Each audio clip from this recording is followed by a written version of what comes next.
noite. Todos bem?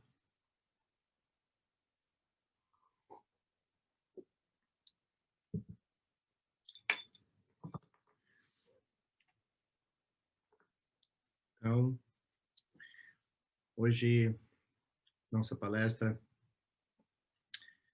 fala sobre ética, mas em particular ética da virtude. Na verdade, eu me inspirei para essas próximas palestras sobre ética no livro de Sua Santidade Dalai Lama. Existe no final do livro vários capítulos falando sobre ética, e eu acho que é bom a gente conversar um pouco sobre isso, pois que no budismo, em particular, acredito que é presente em todas as outras culturas religiosas também, mas no budismo em particular, principalmente dentro do caminho Mahayana, onde nós tomamos refúgio para o benefício e felicidade de todos os seres sencientes. Então, para aqueles que são praticantes do Dharma, muitos de vocês talvez não sejam, só simpatizantes, mas para aqueles que adotam o caminho budista, não necessariamente como religião, mas como conduta. Sobre religião nós falamos semana passada, não precisa voltar nesse assunto. Mas enquanto conduta, enquanto uma postura no mundo. Eu, inclusive, na semana passada, eu disse que uma das coisas que mais me atraiu no budismo foi a lógica. Quando a gente estuda o Dharma profundamente, a gente entende que o Dharma é uma lógica. Existe uma intenção, existe uma motivação.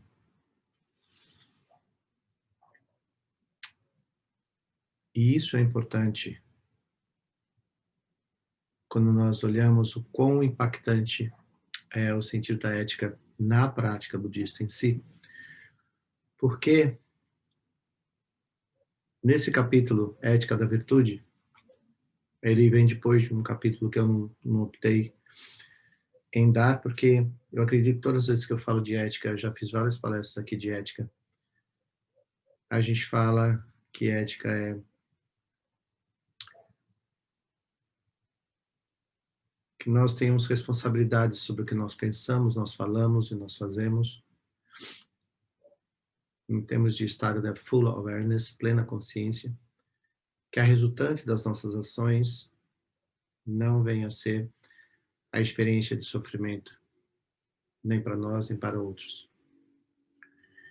Então, dentro do caminho budista, enquanto uma prática de vida acima de tudo, porque existe às vezes, o Dalai Lama fala assim, que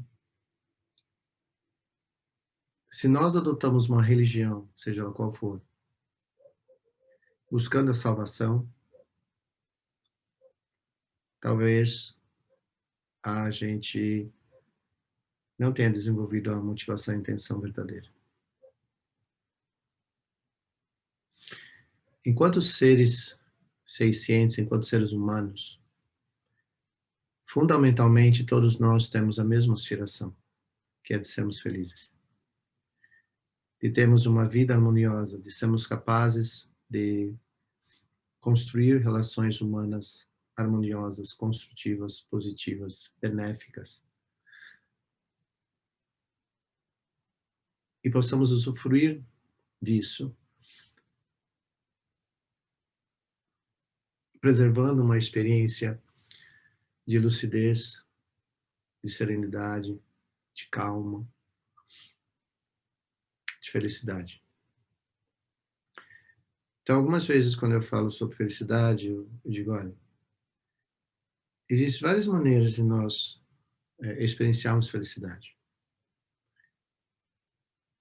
Mas todas as vezes que nós depositamos a experiência de felicidade em qualquer coisa fora de nós, nós já colocamos em risco essa felicidade, uma vez que toda e qualquer coisa é impermanente. Toda e qualquer coisa que a gente vem experienciar, nós só experienciamos, na verdade, porque causas e condições se colocaram juntas de uma maneira organizada e nós experienciamos aquilo como felicidade. No entanto, quando a causa e a condição cessar, aquela experiência cessa junto. Então, se nós depositamos felicidade em coisas externas em nós, a nossa felicidade ela é temporal. Então, o que seria talvez no sentido, uma experiência de felicidade independente ou para além de coisas externas que temporariamente podem nos oferecer algum nível de contentamento ou felicidade? Seria nós olharmos o que na verdade seria felicidade. E aí a gente vai acabar chegando num lugar que é felicidade e ausência de sofrimento. Isso, samsara, nirvana. Então, nirvana significa ausência de sofrimento. Samsara significa experiência de sofrimento.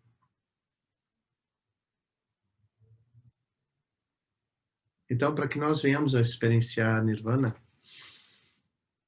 nós temos que ter essa compreensão penetrante sobre os fenômenos, e aí seria toda a teoria de sabedoria,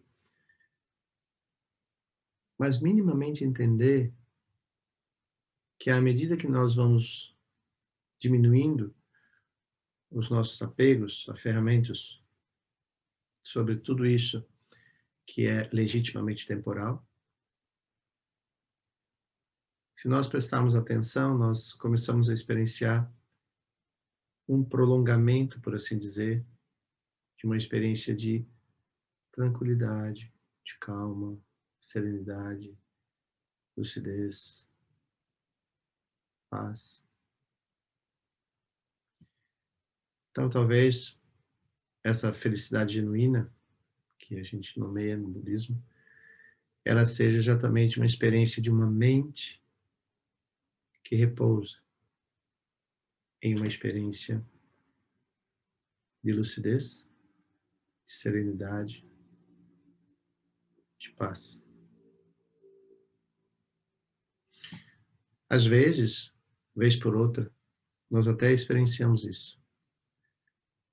Mas rapidamente, as ondas adventícias da nossa mente, superficiais, que é essa que navega na temporalidade, que navega na identidade do eu, do meu, do sou, do quero, preciso, né? Se agita. E aí a gente sai dessa experiência. Então, no capítulo anterior a esse, dentro do livro Ética para o Novo Milênio, tem um capítulo que é a ética da contenção. Dentro do capítulo da ética de contenção, eu optei por não falar sobre esse capítulo, porque a gente só tem 4 semanas, justamente porque todas as vezes que a gente fala de ética, nos verá, e não só dentro de uma temática de ética, mas nas diversas temáticas que a gente traz, porque ética é basilar no estudo budista, então vira e mexe, nós estamos passando por ali. Contenção seria nós aprendermos a ir contendo os nossos desejos, basicamente, os nossos apegos, as nossas exacerbadas apegos ao eu, né? Self-cherishing. E como que nós fazemos isso, né? Só para fazer um pouco do capítulo anterior. Como nós fazemos isso? A principal maneira de fazer isso é, na verdade, são 2 coisas. Uma é reconhecer a natureza vazia de todos os fenômenos, e a outra é considerarmos a felicidade do outro como importante para nós. Ou seja, quando nós somos capazes de nos contentarmos com a felicidade do outro, quando nós temos interesse legítimo pelo bem-estar do outro, nós naturalmente, gradualmente, continuamente vamos esvaziando esse aferramento ao ego e essa busca incessante de satisfazer esse ego. Então, conter todos os impulsos gerados por essa visão egóica, pela visão de satisfação do sensorial, e essa satisfação do sensorial tem o sensorial, dos 5 sentidos, mas também tem o sensorial mental, que é a ganância, né? A insatisfatoriedade, nunca está feliz com nada, nunca está satisfazendo com nada, a ganância, que faz com que nós tenhamos movimentos que desconsideram a necessidade do outro, que desconsideram o direito de liberdade, desconsideram o direito de felicidade e assim por diante. Então, à medida que nós conseguimos ir contendo esse movimento, nós vamos dando espaço para que nós venhamos reconhecer o outro. E aí nós entendemos que a nossa felicidade passa pela felicidade do outro, que nós somos seres absolutamente interdependentes. Então, contemplar a interdependência, por exemplo, é um dos grandes antídotos dentro da ética da contenção. Porque nós somos interdependentes, queiramos ou não, gostemos da ideia ou não. Então, nós verdadeiramente precisamos um do outro dentro desse grande exercício do desenvolvimento humano e espiritual. E aí a ética entra, né? Desde a sua versão mais curta, se não puder fazer o bem, não faça o mal, dome esse elefante selvagem da sua mente. Dê a esse potencial, o elefante, né, a consciência de suas habilidades, de suas competências e, acima de tudo, de sua natureza espiritual. Esse elefante somos nós, né? Então, quando nós somos capazes de domar isso, nós temos a ética da contenção. Mas a ética da contenção sozinha também não vai ser. Agora nós precisamos desenvolver a ética da virtude.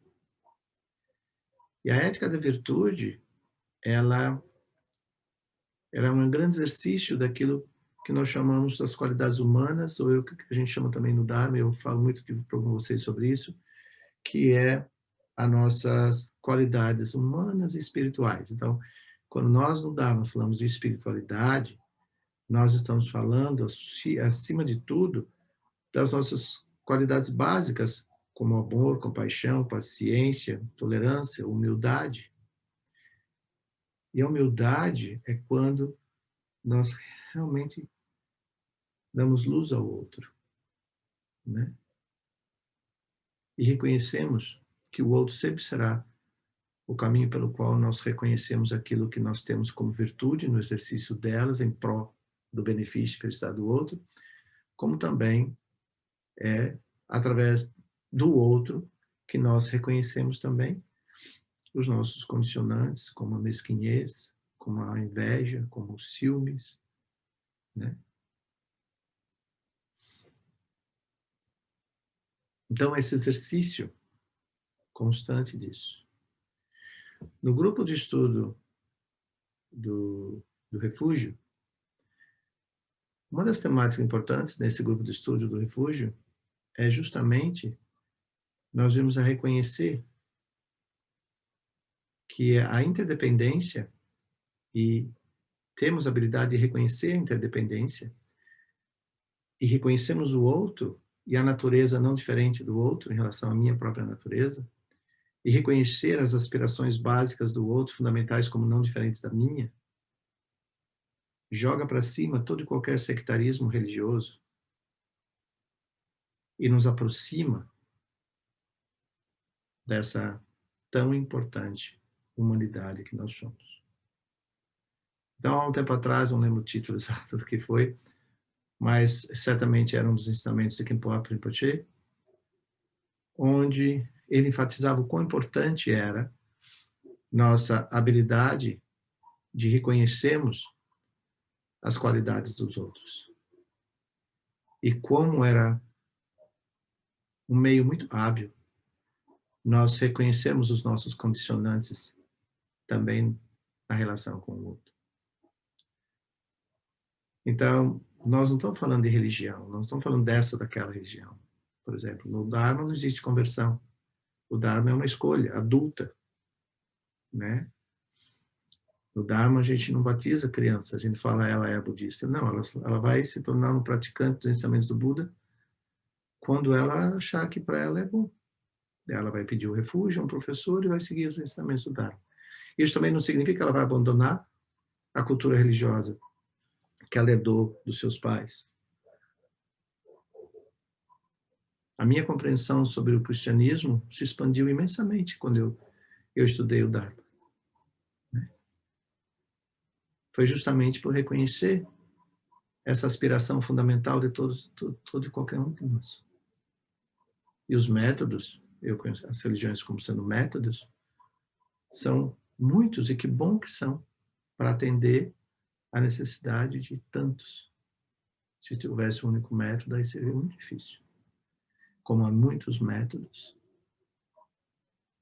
oferecidos por esses incontáveis seres grandiosos, espiritualmente falando,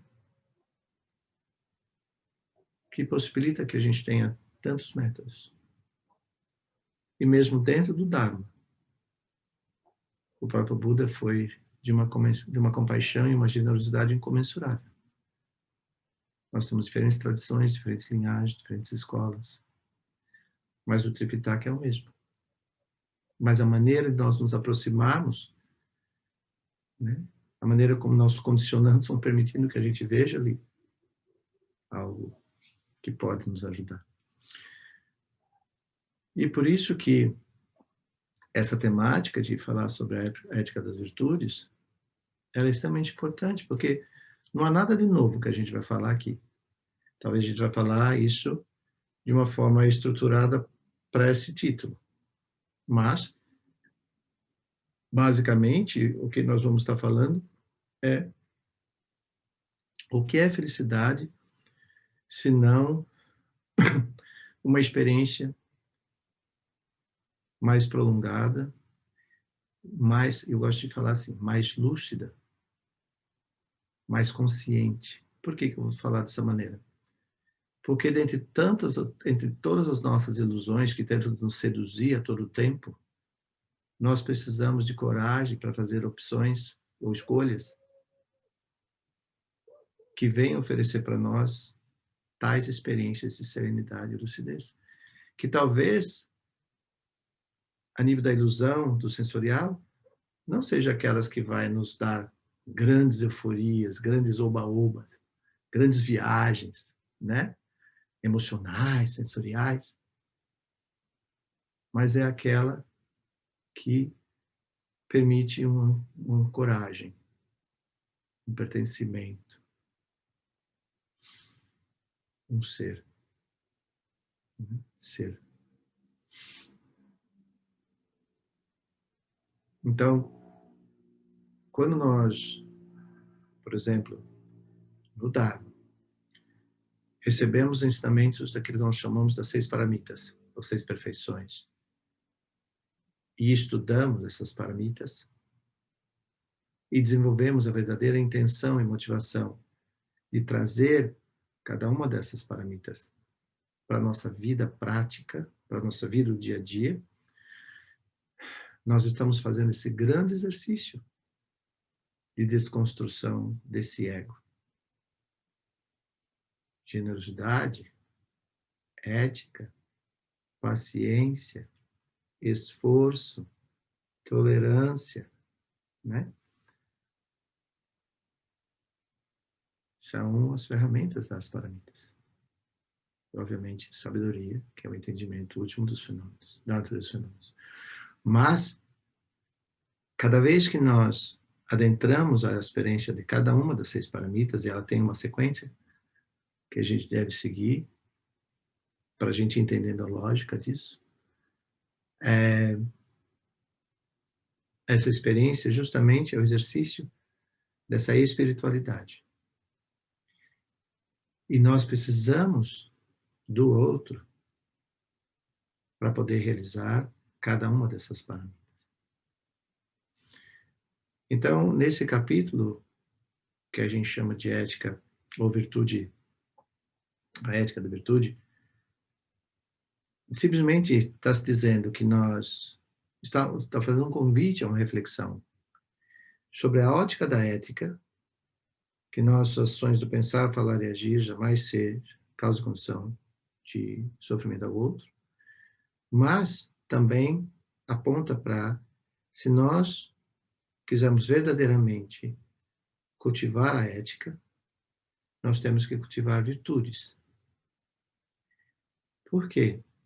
As ações virtuosas, elas não têm como consequência medo, ansiedade, angústia, confusão. Já quando nós temos ações não éticas, a consequência primária delas é medo, ansiedade, angústia. Né? Nós ficamos naquela tensão o tempo todo. O que vai... Porque, de uma maneira ou de outra, nós sabemos que fizemos alguma coisa que não devemos ter feito. E cedo ou tarde, a consequência disso vai vir. Então, quando nós cultivamos, né, a ética baseado em virtudes, além de, como ética, nós estamos conscientemente, intencionalmente, deliberadamente, cessando ações como mentir, matar, roubar, se intoxicar, ter má conduta sexual, 5 preceitos budistas, né, do refúgio. Mas, além de nós não estarmos envolvidos em ações como essas, por quê? Essas ações vão ter consequências. E essas consequências é que vão roubar de nós a possibilidade da nossa mente repousar naquele estado que eu mencionei anteriormente, de serenidade e lucidez. Sua Santidade Trakatris, o Dalai Lama, sempre fala que é impossível nós evoluirmos espiritualmente, humana e espiritualmente, se não pelo caminho ético. Porque justamente é cessar as ações que promovem em nós estados de mente angustiadas, ou a gente chama de aflições emocionais. Todas elas. Então, essa aqui é a razão da gente estar falando sobre isso aqui. Então, dentro desse capítulo, obviamente que a gente vai falar de compaixão como o grande eixo da nossa ação virtuosa, mas o capítulo é muito dedicado a compaixão em tibetano é Ninju, e a segunda coisa tão importante quanto, e na Paramita, né, também tem, é Tsopa. Sopa significa paciência, mas na verdade paciência não é uma tradução que revela exatamente aquilo que sopa significa. Porque sopa significa mais uma capacidade de suportar, uma capacidade de resistir, mas a palavra que eu mais gosto é coragem. Eu particularmente gosto de falar isso como coragem. Então, suportar ou resistir aos convites tentadores das ilusões, para que a minha mente possa permanecer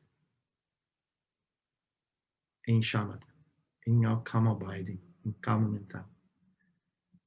É como eu digo, né? No Dharma, o que me encanta muito é que a gente está falando uma coisa e de repente a gente está vendo que a gente está entrando numa vastidão de ensinamentos. Eles são todos interconectados, né? Essa é a lógica. Então, nenhum ensinamento é dicotomizado dos demais. Eles são uma rede, que você vai falando um, vai penetrando e permeando o outro. E eles vão, né, sendo interdependentes. Então, quando a gente fala essa habilidade, né, de suportar, eu não gosto de falar as tentações, né, mas que seja, do samsara, do sensorial, da ilusão, que remete-nos à ganância, por exemplo, à mesquinhez, ou provoca em nós os ciúmes, a inveja. Isso são grandes perturbações mentais. Então, a gente simplesmente é jogado para fora desse lugar virtuoso, porque a gente simplesmente segue esses impulsos, esses condicionantes. Então, aqui, ao mesmo tempo que compaixão dá esse grande eixo de nós termos esse legítimo interesse para que todos os seres, inclusive nós mesmos, sejamos capazes de sairmos da experiência de sofrimento, mas nós também somos humanos, nós também estamos inseridos no samsara, nós também estamos expostos aos nossos condicionantes, e as causas e condições podem criar um atrativo enorme. E nós facilmente, zoom, somos remetidos a essas experiências. E aí essas experiências podem ser até prazerosas, pode ser de muita euforia, de uma toxicidade enorme. Só que ela vai passar. E quando ela passar, a gente cai. E quando a gente cai, dói. Então, frente a isso, existem algumas maneiras da gente se aproximar disso. Quando a gente usa sopa como paciência,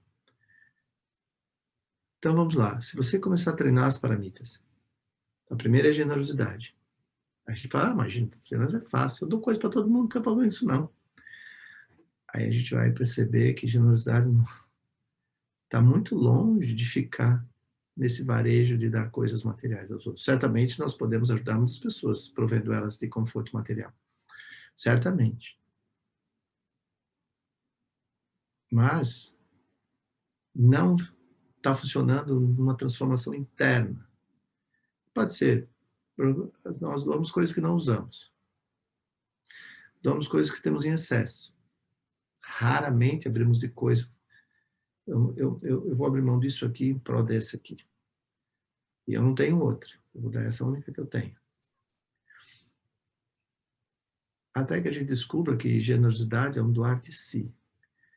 Esse doar de si que é mágico. Porque esse doar de si, primeiro surge quando você traz luz para ver o outro. E a outra é quando você abandona seu ego, as suas prioridades pessoais, propósitos pessoais e assim por diante. Aí vem o texto dos 4 apegos, né? E a gente vai ao encontro dessa necessidade. Isso é doar-se. Isso é realmente desconstruir as paisagens muito aferradas do apego ao eu, meu, sou, e me dirigir à necessidade do outro, e ao fazer isso, experimentar o que está acontecendo comigo ao fazer isso. Aí eu realmente vou experienciar generosidade. E sentir-se feliz por isso. Só que não acontece rápido assim. A gente tem que ter paciência com nós mesmos. Então, a paciência é uma virtude que se aplica a si próprio. Ter paciência com seus apegos, ter paciência com seus medos, ter paciência com as suas aflições. ter paciência com as suas necessidades exacerbadas e assim por diante.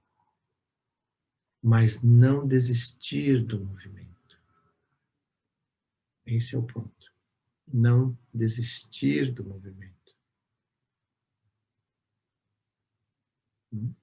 Por isso que talvez a gente tenha, né, como definições essa suportar um momento difícil, resistir a voltar para trás e ter a paciência do tempo necessário para que você possa amadurecer isso na experiência e desenvolver. Por isso que uma das coisas dentro do Dharma, lá no refúgio, é a fé. Fé nessa transformação possível, né? Que no Dharma vem de uma maneira muito estruturada no ensinamento, então você tem fé no Buda, no Dharma, no Sangha. Fé no Buda enquanto em uma inteligência, fé no Dharma enquanto método, e Sangha enquanto companheiro. Então você está resguardado nesse lugar, você está protegido nesse lugar. E aí você segue. Então esse é o primeiro movimento. Então quando a gente fala em paciência, a gente fala numa grande noção de resolução. E quando eu trago a consciência dessa grande resolução, essa consciência de uma resolução, eu vou, para aqueles que estão praticando o Dharma, automaticamente vão lembrar da Bodhicitta. Com o propósito, com a intenção de liberar todos os seres do ciclo de sofrimento, possa eu alcançar a iluminação. Então, veja que a iluminação não é um ato egóico, mas ele tem uma intenção. E a intenção é o benefício e felicidade do outro. Aqui é a mesma coisa. Então, enquanto compaixão, eu posso ter compaixão por todos os seres, aspirar que todos os seres estão livres do sofrimento. Mas compaixão, né, exige um movimento. Dalai Lama fala, compaixão é um verbo, é uma ação. Agora, para eu ter essa ação de ir ao encontro, né, e aqui existe duas experiências. Uma é o encontro consigo mesmo, enquanto autocompaixão, e nessa experiência você reconheceu o poder transformador e libertador da compaixão, e aí, através dessa experiência e fortalecido nela, você agora tem uma visão muito mais ampla sobre a necessidade do outro. E você vai entender que sofrimento não se mensura, mas sofrimento se acolhe e se respeita na dimensão que cada um trouxer ele para você. Assim como, enquanto self-compassion, na dimensão com que você se permite visitar a si mesmo e reconhecer o seu sofrimento, mas ao mesmo tempo reconhecer o caminho de libertar-se dele, simplesmente pela transformação da percepção que nomeia tal experiência como sofrimento. Tudo bem? Então, quando nós falamos sobre a ética da virtude, nós estamos falando, na verdade, de coisas extremamente importantes em nós, mas também reconhecemos que nem é de todo conhecido de nós. Então, essa palavra sopa, ela que vem como uma resistência, uma coragem, né? Ela também vem com uma necessidade muito grande de uma lucidez, no sentido, né, de nós não perdermos isso. Talvez a gente vá entender, estudando, né, esse texto, mas entre outros textos, a gente entende a importância da compaixão enquanto eixo principal, para que a gente possa fazer isso, mas ao mesmo tempo é nesse movimento da paciência, da temporalidade da transformação, porque a nossa percepção não muda assim do dia para a noite, né? E existem condicionantes kármicos que obstruem muito isso. Porque há um ego aqui, uma visão egóica, um self-cherish, por exemplo, que tenta impedir que a gente dê a nós mesmos a liberdade desse exercício. Então ele questiona, né? E a gente vive inquietudes interiores nesse exercício. Basta a gente sempre lembrar aqueles que já fizeram Nondro, ou aqueles que estão fazendo Nondro, qual é a mágica do Nondro? Se não realmente fazer esta viagem muito ancorado nessa ética das virtudes. Porque durante o Nondro nós somos convidados pelo próprio exercício, por tudo que ele vai coemergindo à medida que nós vamos nos tornando cada vez mais conscientes de nós mesmos, nessa busca de libertar-nos dos 5 venenos mentais, vamos colocar dessa maneira, para ficar mais curto, e aí nós deparamos com esse lugar, onde a paciência, nesse caso, eu costumo dizer que nesse caso, do nome, por exemplo, a paciência é uma grande sala de conversa, de diálogo interno. Eu gosto dessa imagem. Eu criei para mim mesmo. Que há momentos que a gente precisa ter uma sala muito grande para a gente entrar ali e fazer grandes rodas de conversa com todos os nossos venenos mentais. Então esse é um lugar firme. E esse lugar firme vai ser ancorado no refúgio, por isso que eu sempre falo que quem não entende o refúgio, e quem não se ancora no refúgio, e quem não, né? Tem uma oração que eu faço todo dia do refúgio, Bodhicitta, diz assim, and held firm by the Buddhas, né? Ou seja, muito bem seguro e guiado pelos Budas, né? Só que no Dharma a gente aprende que Buda não é um ser externo. Buda é em nós, somos nós, é tudo, né? As deidades, como nós percebemos, elas representam essas qualidades búdicas em nós, tão necessárias para nós olharmos e nos relembrarmos. Essa é a grande prática de todo o Dharma. Então, esse capítulo todo vai antecedendo, vai, né, dialogando com o grande propósito do Dalai Lama, que é falar sobre responsabilidade universal. E responsabilidade universal é uma atividade iluminada, quando nós reconhecemos toda a interdependência. E aí nós assumimos essa responsabilidade universal com o propósito último de sermos benéficos a todos os seres. E que todos os seres se tornem livres do sofrimento. E enquanto responsabilidade universal, é a responsabilidade de nós não gerarmos causas e condições de sofrimento a outros. E essa é a base da ética. E que é suportada pela compaixão. Então, nesse lugar, né, no texto, o Dalai Lama conta um exemplo que eu normalmente conto ele nos meus ensinamentos, que ele fala de um monge, Loponla, que é um monge, assim como muitos no Tibete, foram presos, né, e tudo mais. E esse monge ficou décadas preso. Mas, enfim, quando ele vem parar na Índia de novo, 2 décadas depois, ele encontra sua santidade. Sua santidade descreve isso de uma maneira muito bonita, que é, fisicamente, ele estava mais velho, mas em nada ele havia perdido a delicadeza, a doçura, o semblante de serenidade, apesar de tudo. E conversando com o Dalai Lama e contando como que tinha acontecido com ele no período, né, que ele ficou preso, o Dalai Lama pergunta a ele se ele teve algum medo. E essa resposta é altamente inspiradora. Ele fala, tive, de perder a compaixão por aqueles que me torturaram. E aí vem um dos maiores ensinamentos do Dharma, que é falar sobre o ator e o ato. Eu posso condenar o ato, mas nunca esquecer a natureza do ator.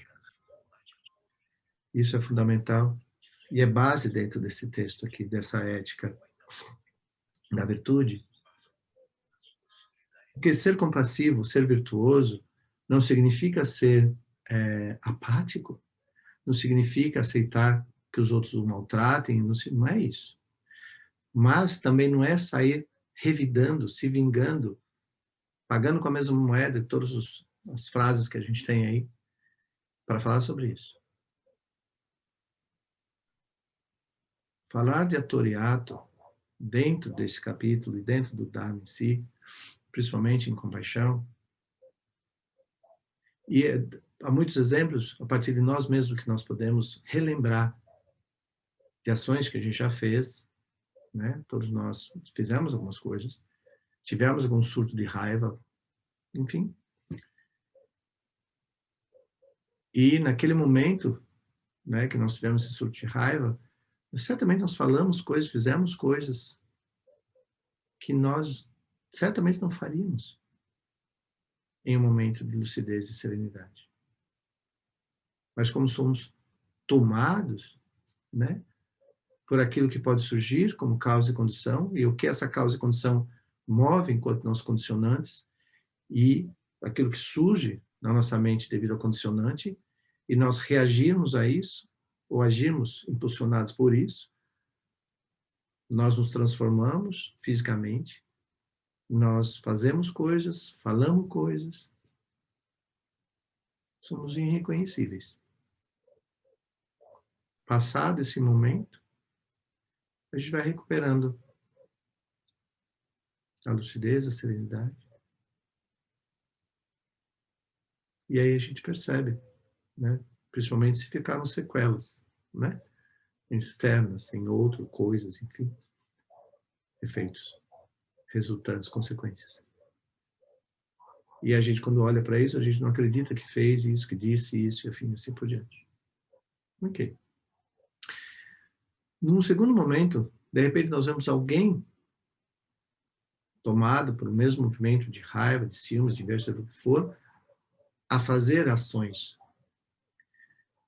E aí você olha aquele ser humano totalmente transfigurado, e aí você lembra. Eu também já fiz coisas assim, né? No sentido geral.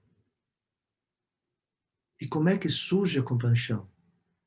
Quando você lembra exatamente que o que o levou a agir daquela maneira, falar daquela maneira, enfim, não representa o que você é. Não representa a sua natureza. Não representa as qualidades que você tem.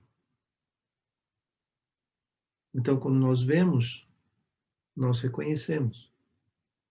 E ao invés de revidar, nós refreamos isso. Nós contemos isso. Ética da contenção. Ética da virtude. Você pega esta oportunidade e transforma isso num ato virtuoso. E é uma maneira, por exemplo, se alguém chegar, descarregar um caminhão de raiva em cima de você, você entende que aquilo é um processo de dor. Então você não vai aumentar aquela dor. Você vai absorver aquela dor.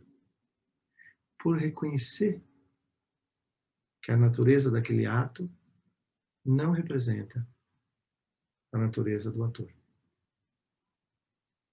Isso está nas orações de Manjushri, isso está nas orações de Avalokiteshvara, isso está nos ensinamentos. Claramente. Obviamente que é muito difícil, muitas vezes, nós fazemos isso. A razão desse capítulo é exatamente falar sobre isso. É falar que, se nós realmente queremos desenvolver a ética da virtude, em prática significa nós ocuparmos a nossa mente com pensamentos positivos e construtivos. O tempo todo, relembrar a nós mesmos as 6 paramitas, por exemplo, as qualidades humanas fundamentais. O tempo todo. Ao invés de deixar nossa mente devagar, nós trazemos isso o tempo todo. e treinarmos o tempo todo isso. Deixar que a nossa mente fique totalmente envolvida nisso. Mas certamente, causas e condições vão... Nós estamos no samsara. Nós temos nossos condicionantes, já falei no começo. Então, nós também somos susceptíveis a essas coisas. Mas quando as causas e condições chegarem e mover essas sementes condicionadas em nós, a nossa mente vai estar muito bem acolchoada, muito bem protegida por essas virtudes. O eixo ético e todos os ornamentos das virtudes. Aí, todas as vezes que alguma coisa acontecer, nós imediatamente resgatamos esse lugar. E nos refugiamos nele. E desse lugar, desta percepção, é que nós olhamos para tudo o que está acontecendo. Então, nós sustentamos lucidez, serenidade, cognição e habilidades. Então, a grande ferramenta de você ter ética e treinar diariamente, relembrar diariamente suas virtudes. E aí o que acontece? No nosso dia a dia, né, nós falamos de não violência. Né? Nós budistas, ou praticantes do Dharma, estudantes do Dharma, ou o que seja, né? Principalmente aqueles que se inspiram muito em sua santidade Dalai Lama. Dalai Lama fala sobretudo muito em não violência, né? Cultura e não violência. Para nós cultivarmos essa atitude de não violência, nós temos que o tempo todo nos lembrar disso, de quais são os instrumentos que nós temos para que, quando o entorno, a gente nunca sabe o que o entorno que nós estamos pode se tornar. Mas se o entorno se tornar muito tóxico, muito violento, nós aprendemos a olhar a tudo aquilo numa perspectiva diferente. E a não reagir no sentido... Por isso que é importante entender o papel da cognição. Por isso a gente fala que em Vipassana, por exemplo, sabedoria cognitiva, né? Sabedoria do insight, sabedoria cognitiva, sabedoria da análise. Mas é importante entender, nesse viés de chamar Vipassana como sabedoria cognitiva, é porque exatamente essa evolução humana, essa atribuição da cognição, é justamente que dá suporte a não reagir, mas a agir. Quando nós reagimos pelos impulsos dos condicionantes, a possibilidade de nós estarmos incrementando e perpetuando uma coisa que nós não gostaríamos que continuasse. No entanto, quando nós agimos frente a alguma coisa, nós oferecemos uma possibilidade de transformação e de mudança. E essa possibilidade de transformação e de mudança, ela certamente vai estar ancorada na ética, e aquilo que vai nortear essas mudanças vão ser as paramitas.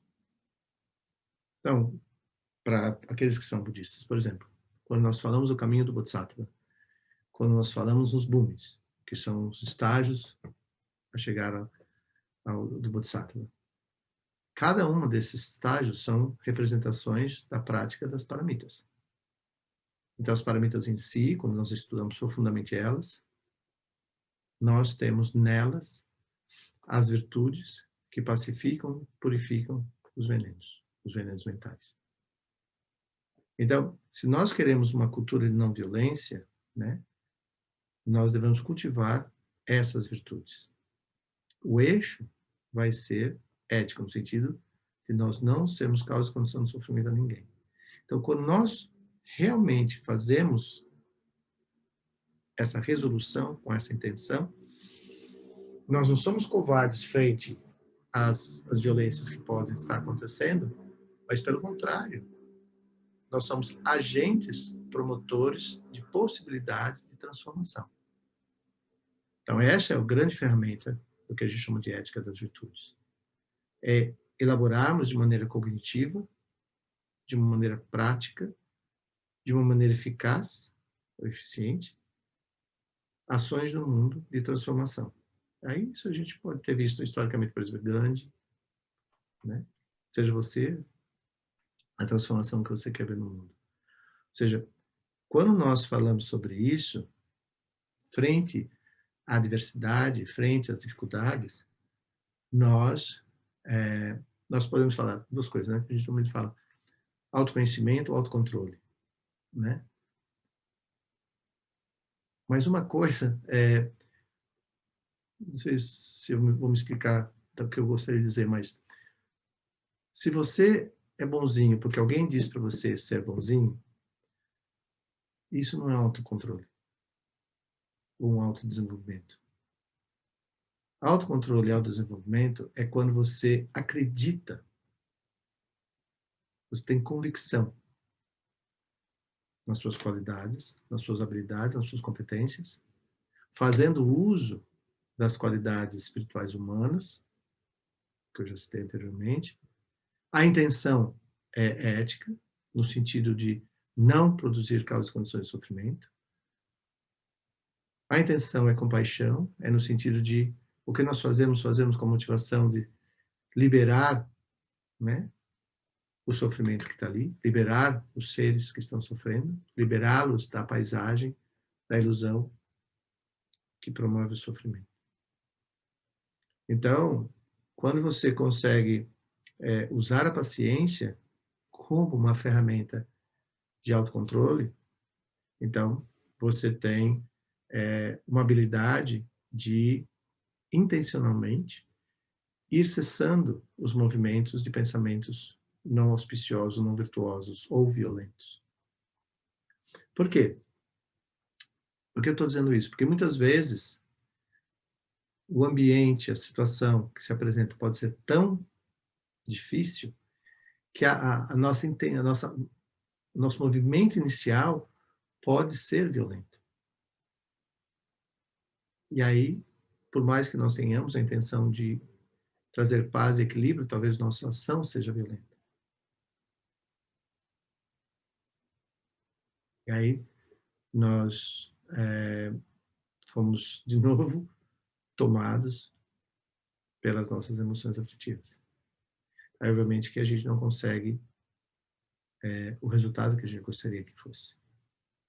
Então, para que eu tenha esse desenvolvimento humano e espiritual, todo esse estudo, todo esse treinamento vai me fazer um ser que tem mais autoconhecimento das minhas qualidades e competências, me faz legitimamente dar suporte a elas a partir de uma intenção e motivação estabelecida, e mesmo frente a uma adversidade muito intensa, nós temos um autocontrole de nós não simplesmente reagirmos. O autocontrole aqui no sentido de nós não reagirmos, mas agirmos. Não é no sentido de ficar apático.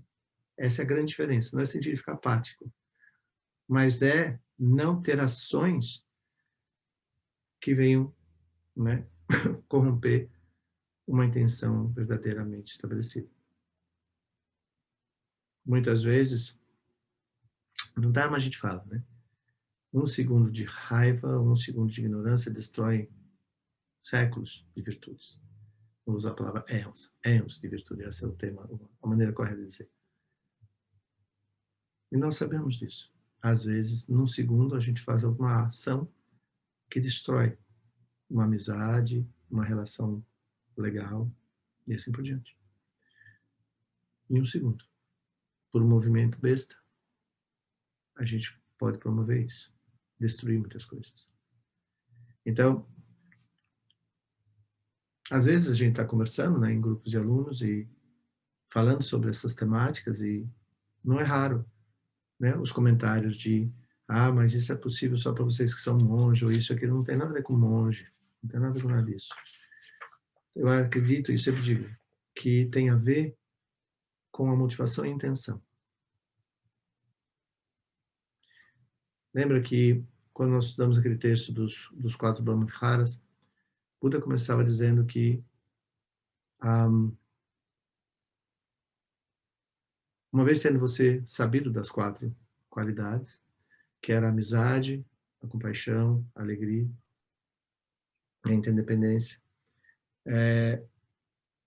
não é a questão de dizer, a partir de hoje eu sou isso, isso, isso, porque isso não vai funcionar.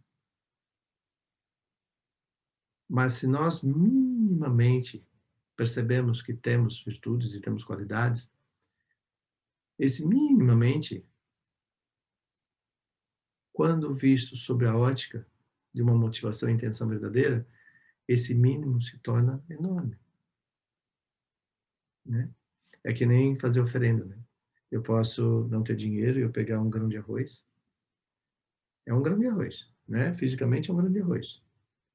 Mas na minha imaginação, na minha motivação e intenção, quando eu jogar aquele único grão de arroz para cima, ele se torna incomensurável. Porque o que vai fazer o efeito é a motivação e a intenção. É aquilo que eu visualizo. E isso é importante para nós, que praticamos Dharma, para todos vocês, né? Praticantes, não praticantes, creiam, não creiam, não faz a diferença. A diferença é quando você reconhece a sua humanidade e você reconhece que tudo aquilo que nós percebemos como felicidade ou infelicidade, na verdade, reside na nossa mente, não externamente.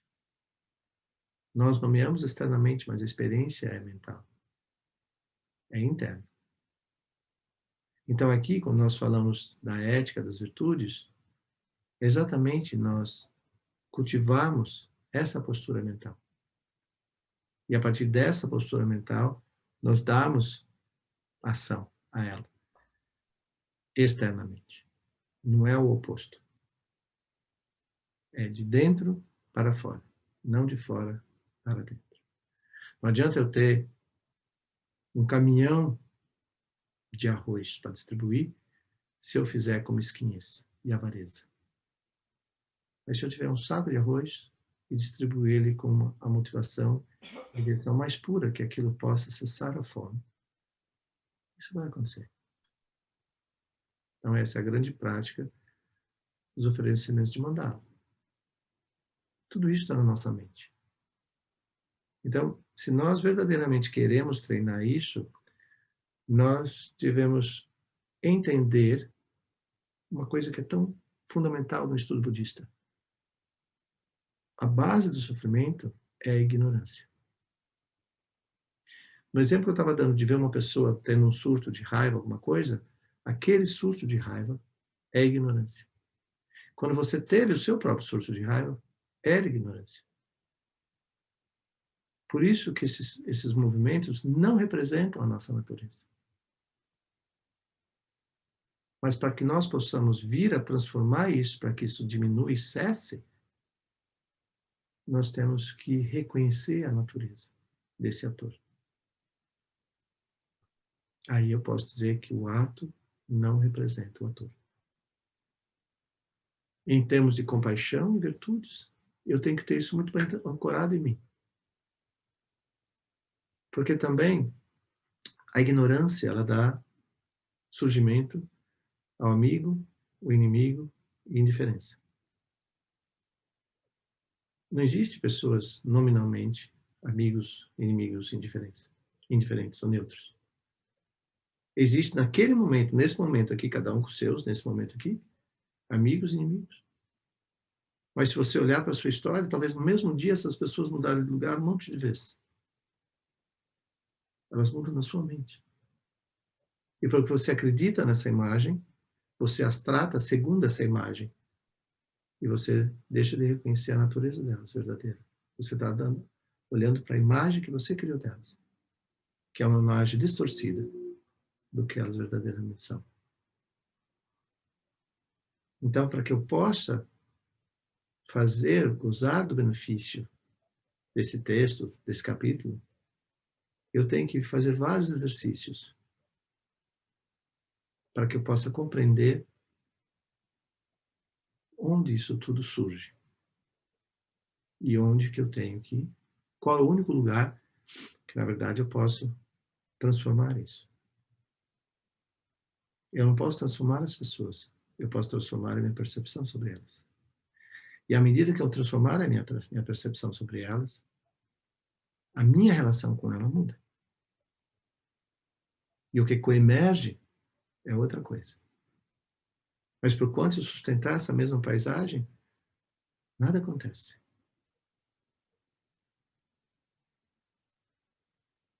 Então, de novo, ética é nós, através de self-awareness, nós intencionalmente cultivarmos o sentido da ética. Que as minhas ações do pensar, falar e agir jamais venham promover sofrimento a ninguém nem a mim mesmo. Primeira coisa.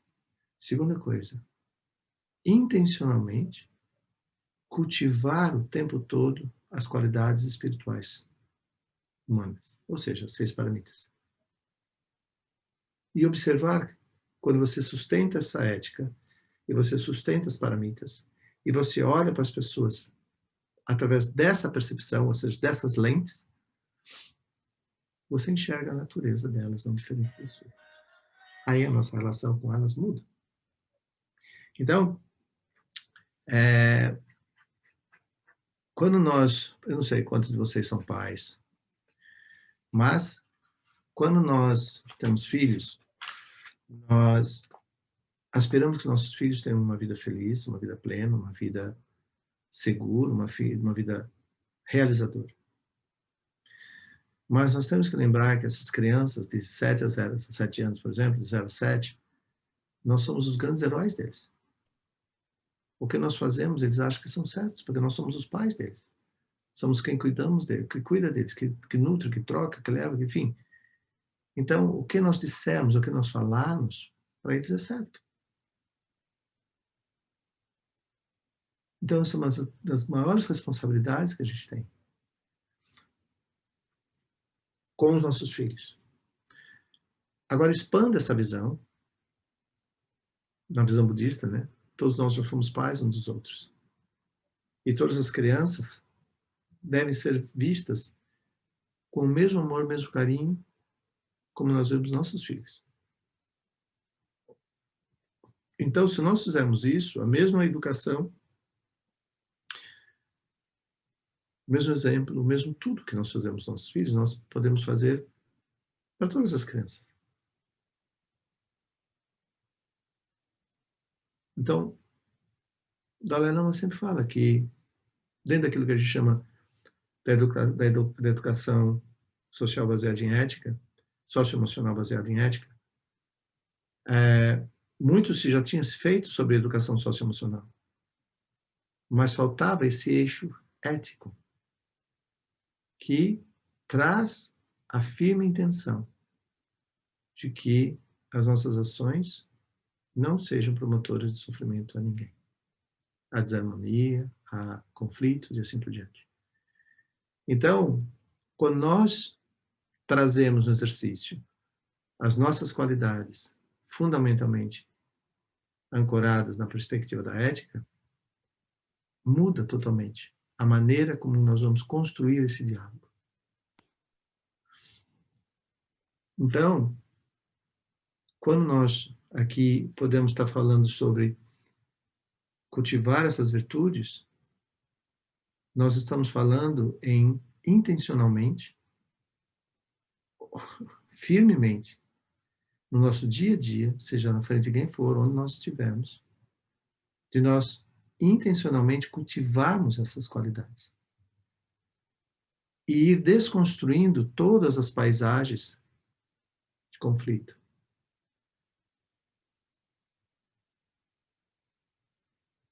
O importante nesse exercício é que todas as vezes que nós estamos envolvidos, né, com outras pessoas, seja no trabalho, seja na rua, seja em casa, seja onde for, que nós tenhamos essa sensibilidade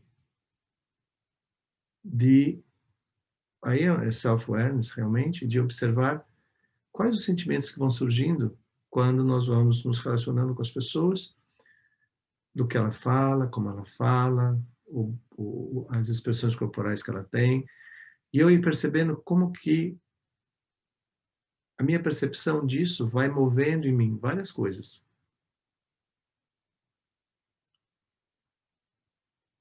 E aí eu posso me aproximar de uma relação salutar, construtiva, positiva, ou não. Mas o grande exercício é eu perceber que não são as pessoas, que não é a maneira como eu as percebo. Então, logo no começo, quando o Sociedade abre esse capítulo, que ele vai falar sobre as nossas qualidades espirituais, eu penso que tudo que vem nas próximas páginas a partir dali é esse grande exercício que vai levar a essa responsabilidade universal, ou, que vai nomear o livro como Ética para o Novo Milênio, é de nós, dois grandes momentos. Nós reconhecemos a nós mesmos como seres humanos, as nossas qualidades, habilidades, competências, como que nós percebemos os outros, e através de onde que nós olhamos o outro, e através de onde que nós olhamos a nós mesmos.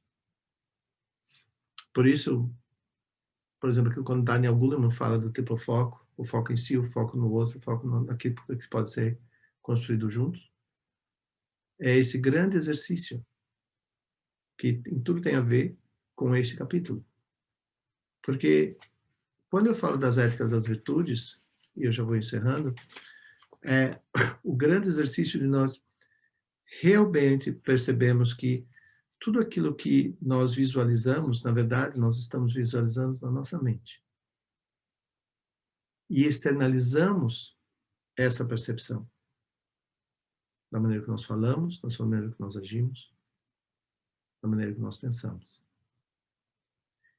Então, se eu realmente quero ser capaz de ser causa e condição de benefício e felicidade a todos os seres, a primeira coisa é, quando eu estabelecer essa motivação e intenção dentro de mim, eu perceber, primeiro, qual a reação que existe dentro de mim ao fazer isso. E nós sabemos que muitas vezes, quando nós tentamos fazer algum movimento para melhorarmos, em questões pessoais que nós percebemos que se nós continuarmos agindo ou falando desta maneira, eu não vou chegar onde eu quero. Não vou construir relações mais amorosas, afetuosas com meu filho, com meu marido, com meus pais, com meus amigos. E eu questiono, mas por que que apesar de eu querer desenvolver uma relação mais verdadeira, mais próxima, afetuosa, amiga, enfim, o que que há em mim que me impede de fazer isso?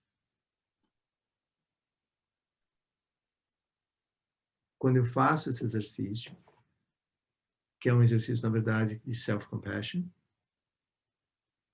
e eu caminhar nesse exercício, ir desconstruindo, né, os condicionantes, eu aprendo a desenvolver uma humildade incondicional perante o outro.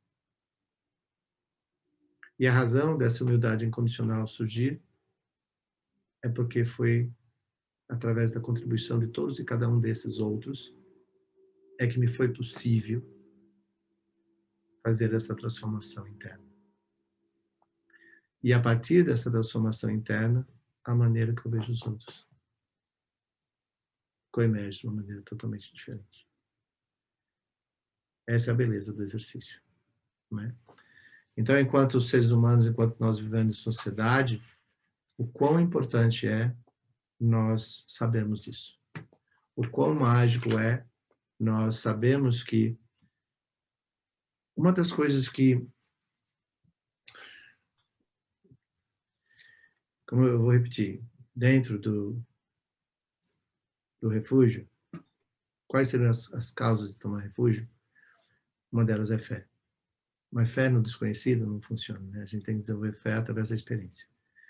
Então, isso tudo que eu fui falando até agora, quando nós realmente praticamos isso, fazemos isso, nos inspiramos em fazer isso, nós acabamos desenvolvendo uma incomensurável autoconfiança, que é uma discussão do ego, na verdade. Porque o ego nomeia que ele pode tudo. Nesse ponto, o que a gente chama de autoconfiança é quando eu reconheço, na verdade, que a única coisa que me dirige e que faz ser capaz das mudanças acontecerem e eu alcançar aquilo que a minha motivação e intenção estabelece, é eu passar a ter uma grande autoconfiança nas minhas qualidades, nas minhas virtudes e na ética. Esse é o eixo, inclusive, que permite eu ter profundo regozijo com a felicidade do outro. E quando nós passamos a ter regozijo e felicidade ao ver o outro feliz, uau, salto quântico. Salto quântico. No tanto que se libera, nós nos liberamos da ignorância. E nos permitimos, a partir daí, sermos mais genuinamente felizes, legitimamente felizes. Então, na verdade, todo esse exercício da ética das virtudes é para nós chegarmos nesse lugar de desenvolver uma grande, incondicional autoconfiança em nós mesmos. Mas não no segundo egóico. É no sentido mais humilde que a gente possa se colocar. Porque a autoconfiança surge e reside, permanece, quando eu confio nas virtudes, na ética. Porque a ética é o eixo que, na verdade, me livra, né, e sustenta uma mente que reside em shamatha, ou seja, em calma abiding. Porque não haverá nada ali para me levar a estados de medo, de ansiedade, assim por diante.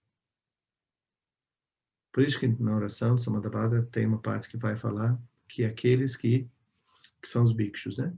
Aqueles que já alcançaram o caminho, já realizaram a natureza do caminho, que são o caminho de não transmigrante, é porque eles já passaram esse ponto. Então, não há mais nada ali que os remeta a estados de atingimento ou não atingimento. Eles repousam, né? Aquilo que a gente chama de equipoise. Livres de qualquer fonte, né, de agitação ou de inquietudes. Bom, eu acho que era isso que eu queria trazer para vocês hoje. Eu não sei que hora eu estou sem relógio, mas... Ok, 10 para as 9.